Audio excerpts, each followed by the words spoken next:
우크라이나군에 생포된 러시아 파병 북한군 포로의 인터뷰 내용이 공개됐습니다.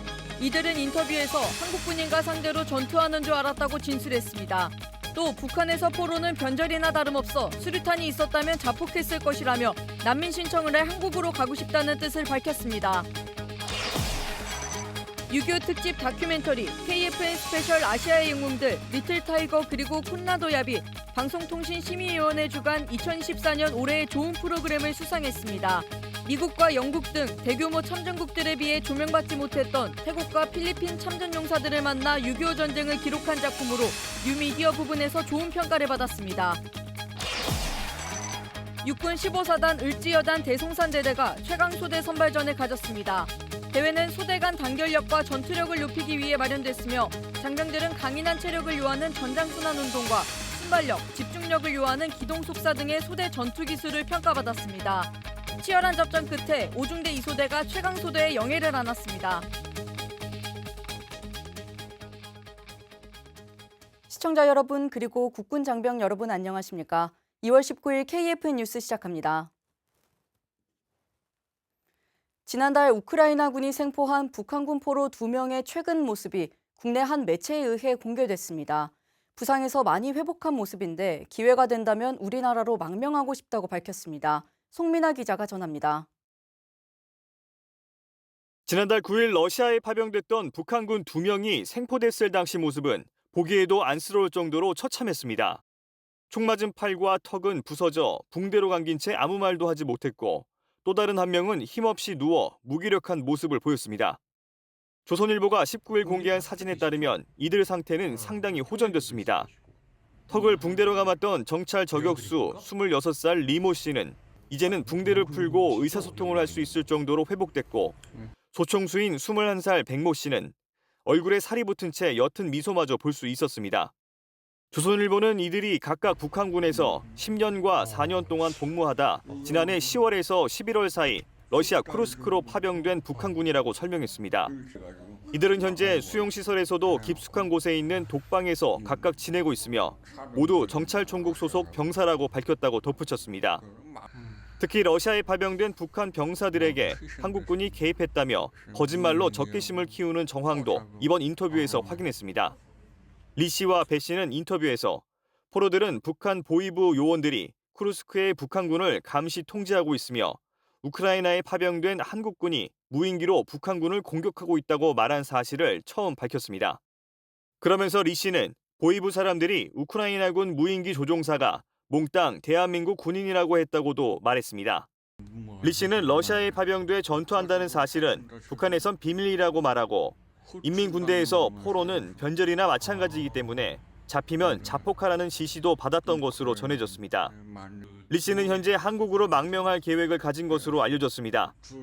다만 그는 난민 신청을 해서 대한민국에 가고 싶다는 생각을 밝히면서도 신청하면 받아줄 것인지에 대해선 의문을 품기도 했습니다.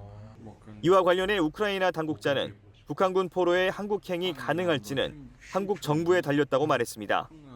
KFN 뉴스 송민아입니다.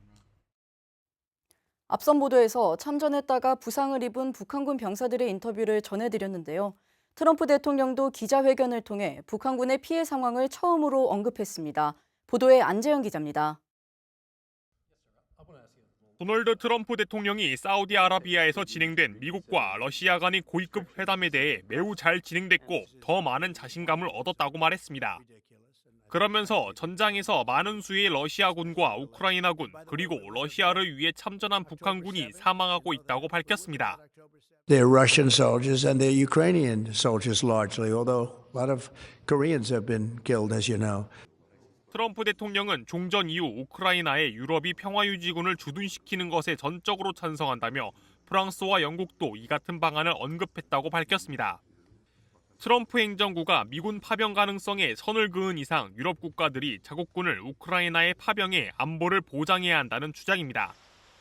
이에 사우디아라비아에서 회담을 진행한 러시아 외무장관은 우크라이나에 유럽 국가들이 평화유지군을 주둔하는 것을 절대 받아들일 수 없다는 입장을 내세웠습니다. 다만 전쟁을 끝내기 위한 고위급 협상팀을 각자 구성하기로 협의했다고 미국과 함께 밝혔습니다. 하지만 이 같은 결정에 전쟁 당사국인 우크라이나 없이 진행된 만큼 우크라이나와 유럽 각국의 반발이 상당합니다. KFN 뉴스 안지현입니다. 미국과 러시아의 밀착에 우크라이나가 강하게 반발했습니다. 협상 테이블에 당사국인 우크라이나와 유럽도 포함돼야 한다고 강조한 건데요. 관련 내용 김은진 기자가 전해드립니다. 우크라이나를 배제한 미러 밀착이 가속하는 상황에서 젤렌스키 우크라이나 대통령이 우군을 확보하기 위해 튀르키예로 향했습니다. 종전협상은 전쟁의 주요 당사자들 뒤에서 이루어지지 말아야 한다고 거듭 강조하면서 유럽 또한 대화에 참여해야 한다고 강조했습니다. Україна, Європа мають бути залучені до розмов і розробки потрібних безпекових гарантій разом з Америкою, які стосуються долі нашої частини світу. 튀르키예는 우크라이나 영토 보전과 주권에 대해선 이견의 여지가 없다며 우크라이나에 힘을 실어주면서 트럼프 대통령이 추진하는 협상을 통한 신속한 논의를 높이 평가한다는 뜻을 밝혔습니다. 그러면서 우크라이나 전쟁의 중재 역할을 자처했습니다. Rusya ile Ukrayna ve Amerika arasında önümüzdeki dönemde gerçekleştirilmesi muhtemel görüşmeler için ülkemiz ideal bir ev sahibi olacaktır. 지난 17일 유럽을 배제한 종전협상에 대응하기 위해 비공식 정상회의를 개최했던 프랑스는 1차 때 참석하지 않은 다른 유럽 국가들과 나토 동맹국인 캐나다를 포함해 현지 시간 19일 2차 회의를 열기로 했습니다. KFN 뉴스 김은진입니다. 중동 지역 최대 방산 전시회인 IDX가 올해 30주년을 맞아 역대 최대 규모로 열리고 있는 가운데 우리 방산업체가 해외 방산 관계자의 눈길을 사로잡고 있습니다. 어떤 전력이 좋은 평가를 받고 있는지 김효진 기자가 전합니다. 현지 시간으로 21일까지 UAE에서 열리는 IDEX 2025는 중동 지역 최대 방산 전시회라는 명성에 걸맞게 전 세계 55개국 1,300여 개 방산업체가 참여해 주력 제품과 기술력을 홍보 중입니다. 우리 방산업체도 이 중 하나입니다. 중동 시장이 K방산의 주요 진출 지역으로 자리 잡은 만큼 K방산의 우수한 영향을 알리는 기회로 삼고 있는 겁니다.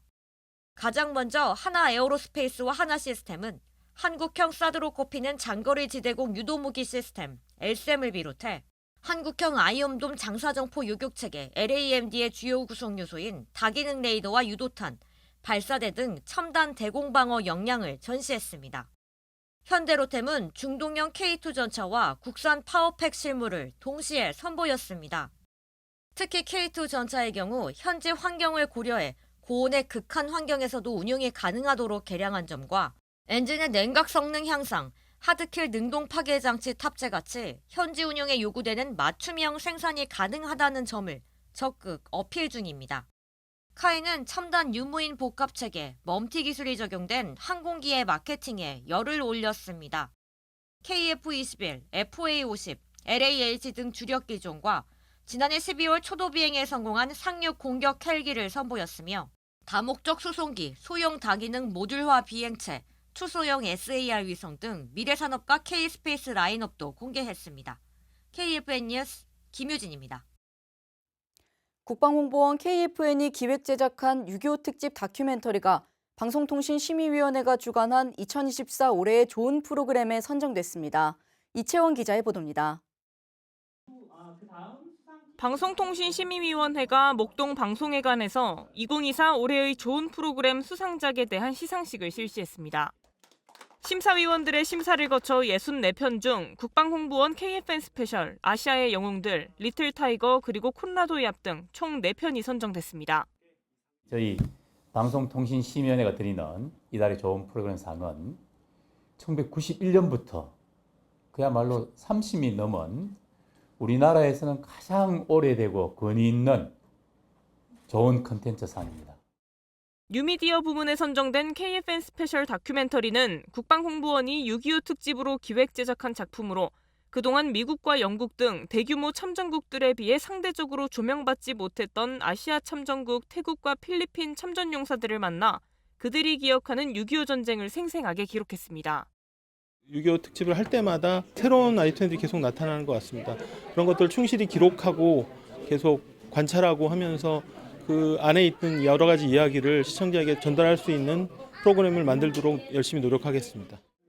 국방홍보원 KFN-TV는 방송통신심의위원회 2024 올해의 좋은 프로그램에 선정된 아시아의 영웅들 리틀 타이거 그리고 콘라도 얍을 22일 오후 10시와 23일 오후 1시에 재방송합니다. 국방홍보원은 앞으로도 국가안보와 한반도 평화 등 다양한 고품격 컨텐츠를 국민들에게 선보일 계획입니다. KFN 뉴스 이채원입니다. 육군 15보병 사단이 최우수 소대를 뽑는 최강소대 선발 경연대회를 개최했습니다. 현장에 신소진 기자가 다녀왔습니다. 숨이 턱까지 차오르지만 전우들의 응원에 힘입어 젖먹던 힘까지 내봅니다. 4분 39초.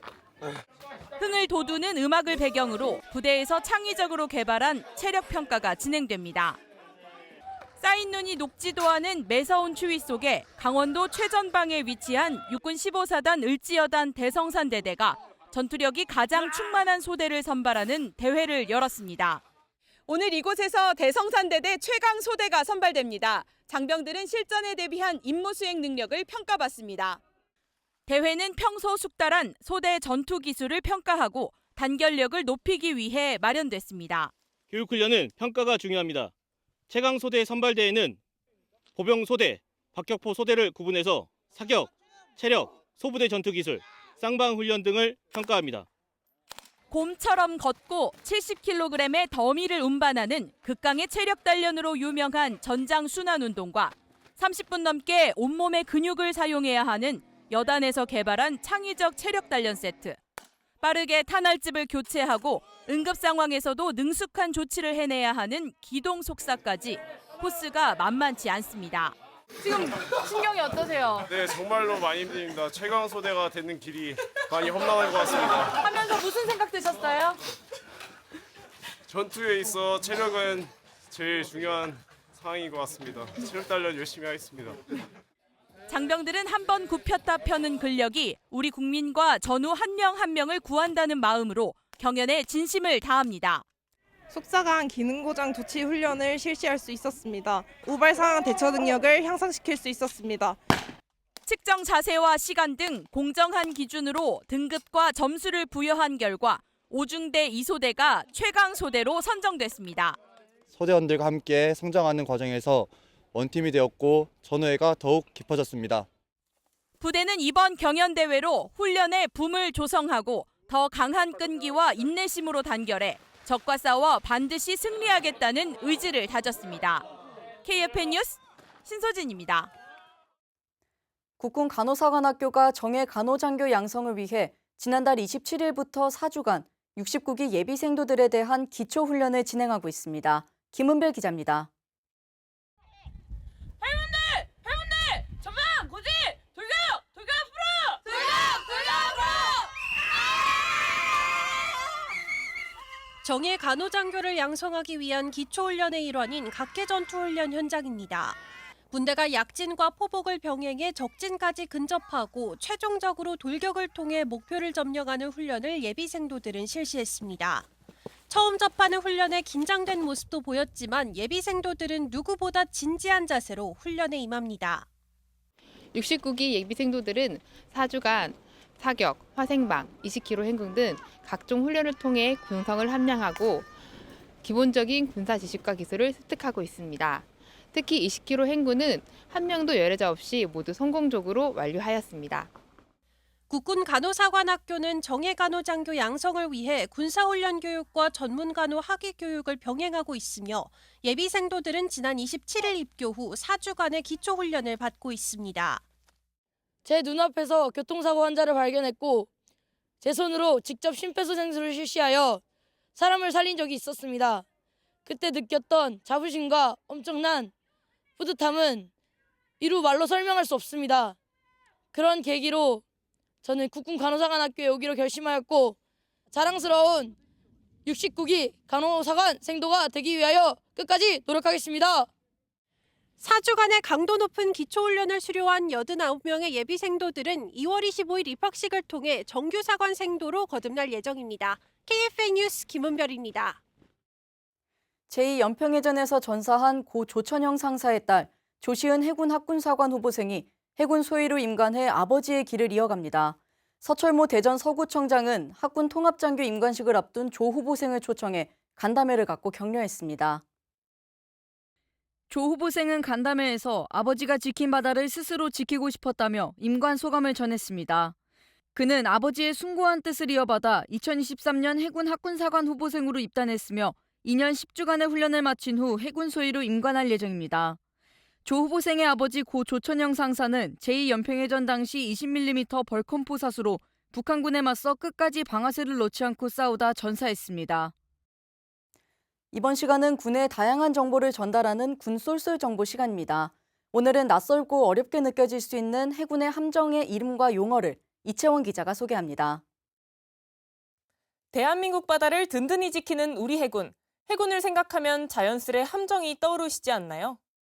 해군의 함정은 대체로 크기와 임무, 기능에 따라 분류됩니다. 먼저 크기로 볼 때 배수 톤수를 기준으로 만재 배수 톤수가 500톤 이상이면 함, 그 이하면 정으로 구분합니다.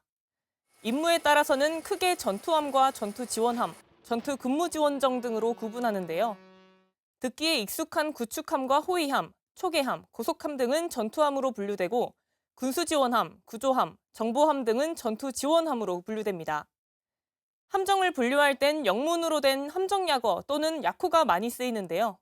함종에 따라 구축함이나 호위함처럼 단어 이니셜을 겹쳐 DD, FF를 쓰거나 호위 구축함처럼 이니셜과 기능을 나타내는 문자를 더해 DE와 같이 씁니다.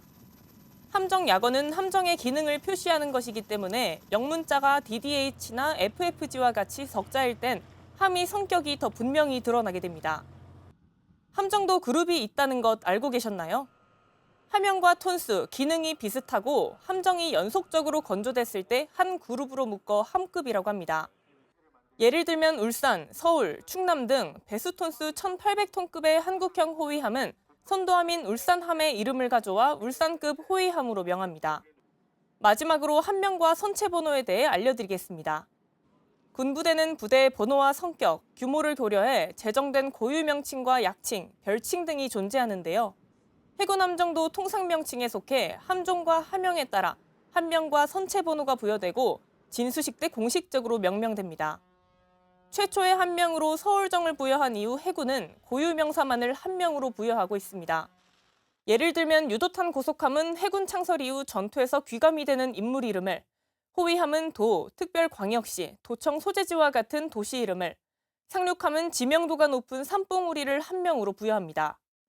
고유명사의 함명은 퇴역 후 새로운 함정에 계승될 때도 있지만 선체 번호는 특이하게도 계승되지 않는데요. 선체 번호를 지정할 땐 구축함엔 900단위, 유도탄 고속함엔 700단위, 초계함엔 750단위를 붙입니다. 또한 함정의 번호를 구성할 때 숫자 4는 금기로서 쓰지 않는 것이 특징입니다. 지금까지 군쏠쏠 정보 이채원이었습니다. 이어서 그날 군대 이야기 시간입니다. 오늘은 6.25 전쟁 당시 인천 상륙작전에 참가해 서울 수복에 혁혁한 공을 세웠던 박정모 해병대 대령의 이야기 자세히 알아보겠습니다. 9월 15일 인천 상륙작전을 성공시킨 이후에 국군과 유엔군의 최대 관심사는 바로 서울을 어떻게 빨리 수복할까였습니다. 서울을 수복하라는 명령을 받은 부대는 미 해병 1사단이었습니다. 대한민국 해병대에도 같은 임무가 주어졌습니다. 인천 상륙작전을 통해서 능력을 인정받았거든요. 미 해병 1사단에 우리 해병 1연대를 배속시켰어요. 인천 상륙작전의 주역이었던 한미 해병대원들이었지만 북한군의 저항도 만만치 않았습니다. 김일성이 어떻게든 서울을 뺏기지 않기 위해서 가용한 모든 병력을 서울에 집중적으로 배치했거든요. 서울 곳곳에서 격렬한 전투가 벌어졌지만 전투력이나 화력은 아군이 월등했거든요. 결국 아군의 기세에 눌린 북한군은 저항을 포기했습니다. 국군과 유엔군은 피탈된 지 3개월 만에 수도 서울을 되찾을 수 있었습니다. 서울을 탈환한 국군과 유엔군에게 남은 과제는 단 하나, 중앙청의 태극기 개양하기. 이 작전은 아주 비밀스럽게 전개됐는데요. 어느 정도였냐면 아군이었던 미군에게까지 비밀에 붙여졌습니다. 미군한테까지요? 왜 그런 거죠? 당시에 유엔군 사령부의 작전에 따라서 대한민국 해병대는 시청 을지로, 미 해병대가 중앙청을 공격하는 임무를 맡았습니다. 이대로 명령에 따르면 중앙청에는 태극기가 아니라 미국 성조기가 꽂힐 수도 있는 상황이었죠. 이때 나선 사람이 당시 소위였던 박정모 대령이었습니다. 중앙청은 미 해병 5연대 방달이었어요. 중앙청은 우리 심장부인데 중앙청에다가 외국군 손에 의해서 태극기를 대항하면 우리 국민들의 수치가 아니겠느냐. 박정모 소위는 대대장을 찾아가서 간곡하게 부탁했습니다. 중앙청의 태극기를 우리 대한민국 해병대가 달도록 허락해 주십시오. 대대장의 허락을 받았지만 현장에 있던 아군과 사전 협의 없이 전진하면 공격을 받을 수도 있는 상황이었죠. 그런데도 박정모 소위는 중앙청 방향으로 전진했습니다. 캄캄한 어둠을 틈타서 박정모 소위는 허리춤에 대형 태극기를 감고는 소대원들과 함께 비밀 작전에 나섰습니다. 세종로를 따라서 조심스럽게 중앙청으로 들어가는데 갑자기 사방에서 총탄이 쏟아졌습니다. 북한군들이 광화문에서 중앙청까지 저지선을 쳐놓고는 마지막 저항을 한 거죠. 박정모 소위와 소대원들은 적군을 향해 수류탄을 던지면서 과감하게 앞으로 나갔습니다. 빗발치는 총탄을 피하면서 가까스로 중앙청 내부로 들어갔고 드디어 중앙청 옥상으로 올라가는 입구까지 찾아냈습니다. 그런데 일이 예상과는 다르게 흘러갔습니다. 중앙청 옥상으로 올라가는 철제 사다리가 끊어져 있었습니다. 폭격을 맞은 거였죠. 얼마나 힘들게 여기까지 왔는데. 이때 박정모 소위의 눈에 보인 건 소대원들의 허리띠였습니다. 허리띠요? 네. 이 허리띠들을 이어서 밧줄을 만들었어요. 기질이 발휘하셨군요. 네. 이 밧줄을 천장에 매달고 옥상으로 올라갔습니다. 중간에 몇 번이나 떨어질 위기가 있었지만 무사히 인공기가 걸려있던 곳까지 올라갔습니다. 와, 이제 태극기를 꽂기만 하면 되겠네요. 박정모 소위는 허리춤에 있던 태극기를 풀어서 봉에 연결했습니다. 그 다음엔 창밖으로 손을 뻗어서 태극기를 내걸었습니다. 중앙청에서 다시 휘날리는 태극기는 우리 국민에게 승리의 메시지와 해병대의 용맹성을 알리는 계기가 됐습니다. 2010년 83세 나이로 영면에 든 박정모 대령은 생전에 이런 이야기를 했다고 합니다. 전쟁이 얼마나 참혹했는지 경험하지 못한 사람은 정말 알지 못합니다. 다시는 그러한 일이 일어나서는 안 됩니다. 그러기 위해서는 튼튼한 국방이 필요합니다. 또한 국방이라는 것은 누가 가져다 주는 것이 아니며 국민들이 우리나라는 우리가 지켜야 한다라는 정신적 무장이 이루어져야 진정한 자주국방을 구축할 수 있습니다. 역사라는 거는 현재가 있기 때문에 과거도 있고 어둠이 있는 거 아니겠어요? 그 당시 그 많은 젊은 사람들이 피를 흘려가면서 조국을 위해서 용감하게 싸웠기 때문에 이 대한민국이라는 국호가 있고 현재도 있는 거 아니겠어요? 그 당시 9.28 수복을 안 했으면은 현재도 없고 미래도 없을 거 아니겠어요?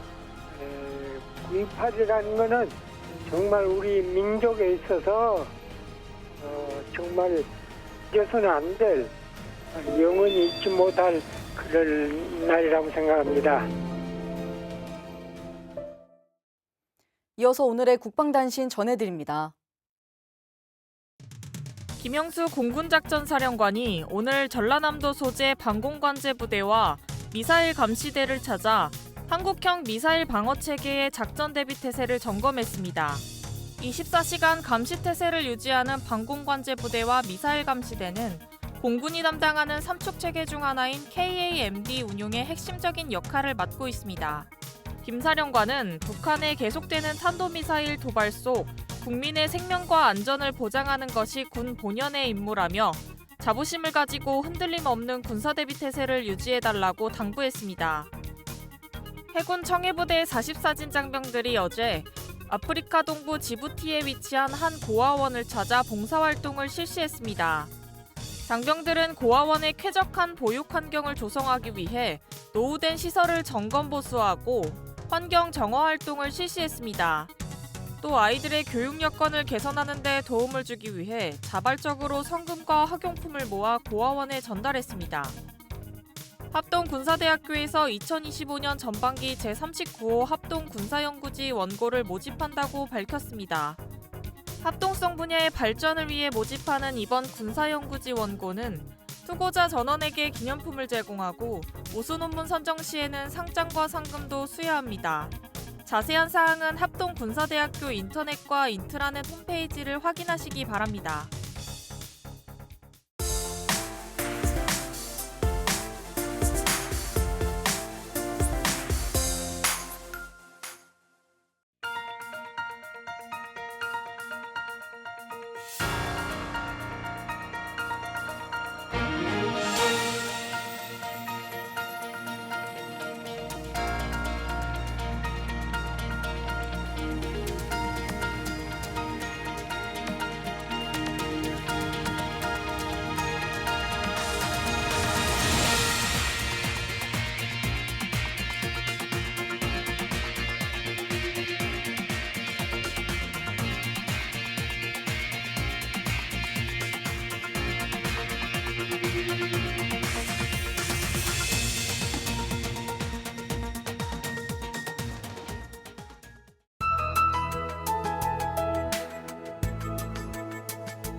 (2월 19일) 기상정보입니다.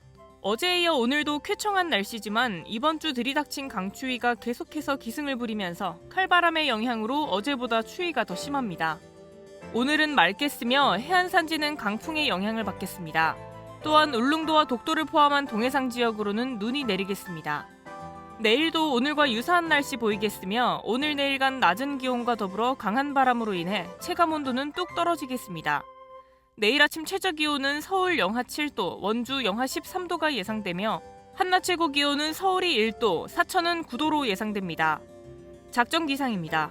항공 및 해상작전은 광풍과 파고로 인해 일부 영향받겠으며 지상작전은 기상이 작전에 미치는 영향 없겠습니다. 주간 기상 전망입니다. 다음 주 초까지 맑은 날씨가 이어지겠습니다. 다만 서해안과 동해상 지역으로는 곳에 따라 눈이 내리겠으며 기온은 평년을 크게 밑도는 날씨가 이어지겠습니다. 이번 추위는 24일 이후 누그러질 전망입니다. 이상 공군기상단 제공 기상정보였습니다. 이것으로 KFN 뉴스를 마칩니다. 시청해주신 여러분 고맙습니다.